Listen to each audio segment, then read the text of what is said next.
Hey, friend, does it really matter whether you show up to your life looking and feeling like yourself? I think it does. And in this episode, I'm going to give you a glimpse into my personal life to explain why.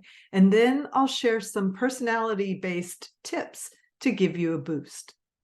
First, I want to invite you to grab my wardrobe planning guide, The Wardrobe Pyramid. It's 5 steps to confidence about how many clothes you need and an innovative way to go through your clothes and outfits in a fraction of the time compared to conventional advice. You can download the guide at the link in the show description below, or you can go to my website, signaturestylesystems.com. So when my kids were growing up, I was homeschooling my daughters. I had no idea how to dress in a way that felt authentic. Honestly, it wasn't even on my radar. Some of my clothes came to me in bags from friends who probably felt sorry for me when they were getting rid of stuff. And some of it I bought to look more like I belonged with the hero. And some of it was just whatever was popular. Does any of that sound familiar? I hope I'm not the only one. I've already told the story, I think, about when I was looking for a dress to wear to a family wedding, and everything that was in the store was all kind of this one shape, and this one shape was really bad on me. And I discovered through talking to a friend that there are actual technical principles of art and of science that can help inform style decisions that make a difference. And I set about learning these principles, and I've even developed a few of my own. But turning this into an actual business takes a whole other skill set. And it took me a few years. I'm still figuring it out, honestly. Along the way, though, I started thinking about doing something else. So here's why.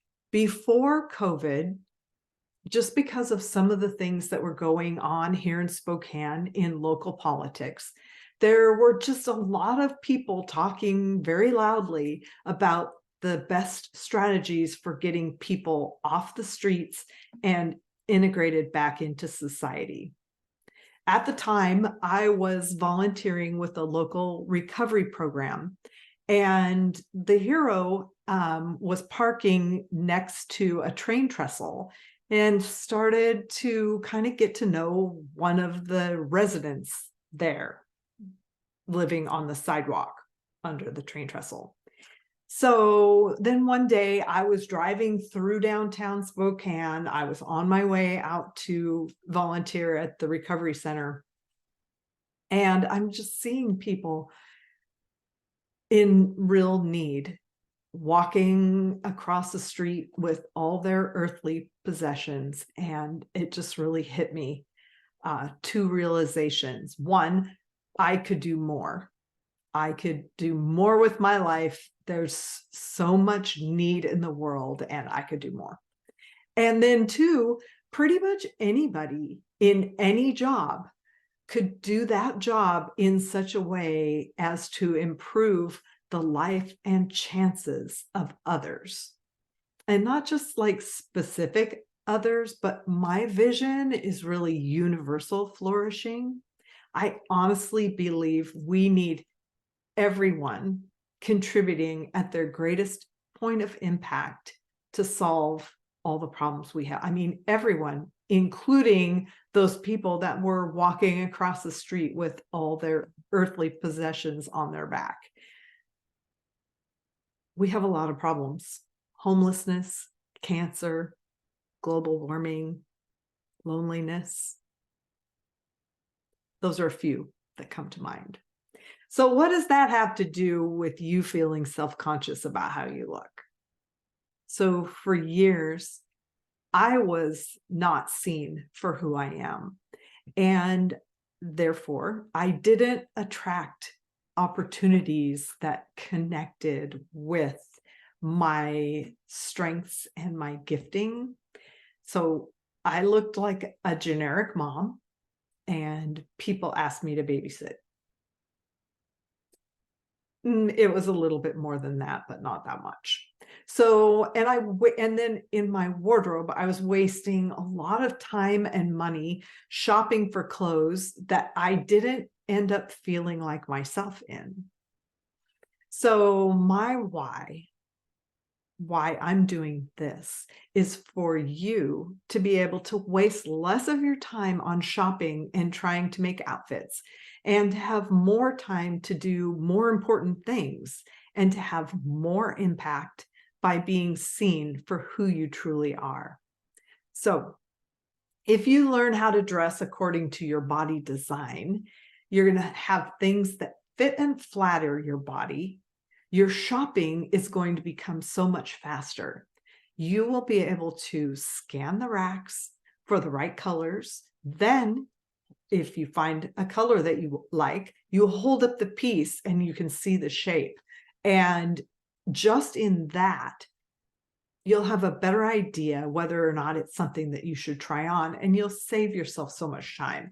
You can feel good about if you go into a store, you look, they don't have anything that works for you. You feel good about that, and you get to leave the store with your money. So yeah, and then if you have something, if you don't find something when you're in the store, hopefully that means that you have something in your wardrobe that's at least decent that you can wear. So in addition, if you learn how to dress according to your lifestyle needs and some good shopping strategies, you'll just know what you need and where you're likely to find it. That's going to save you a ton of time shopping as well.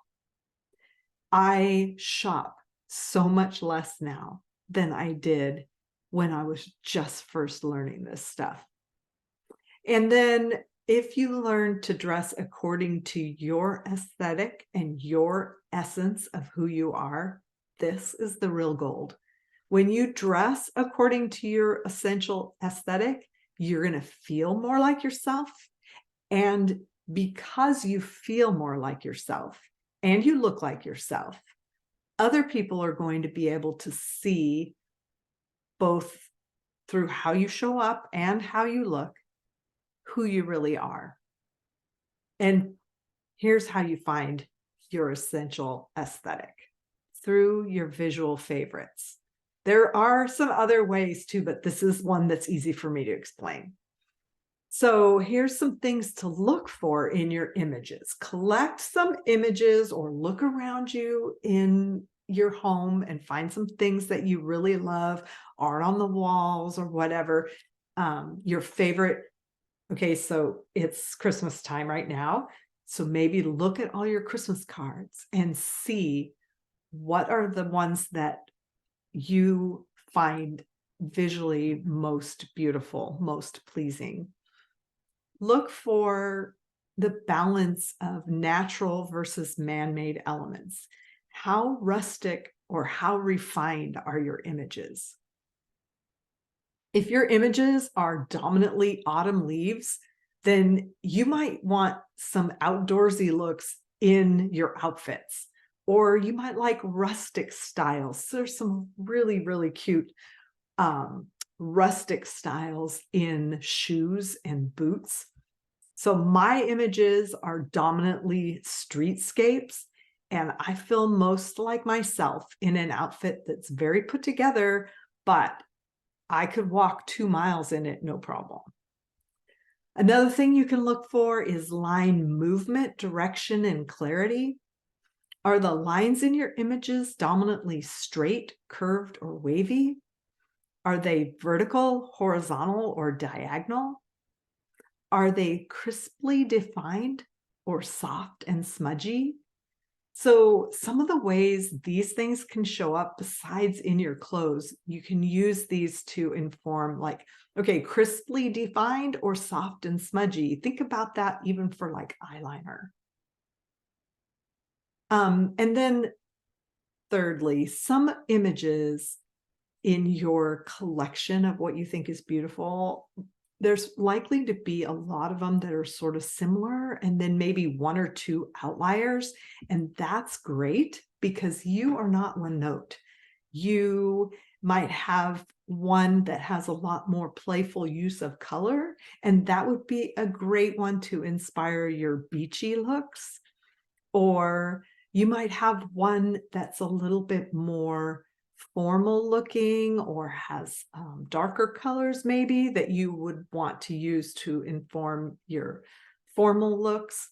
And these are just things that you can, a way that you can allow yourself to be creative. Your clothes and what you look like can be an art form for you and expression of who you are. So here's your homework. What's the next step for you towards showing up as yourself? Do you need to start collecting your images? Do you want to download the wardrobe planning guide? Or are you ready for my help? You can check out my website, signaturestylesystems.com, to find out how we can work together to discover your style DNA, because the world needs you. Thanks for being here for the Signature Style Systems podcast, and have fun being you.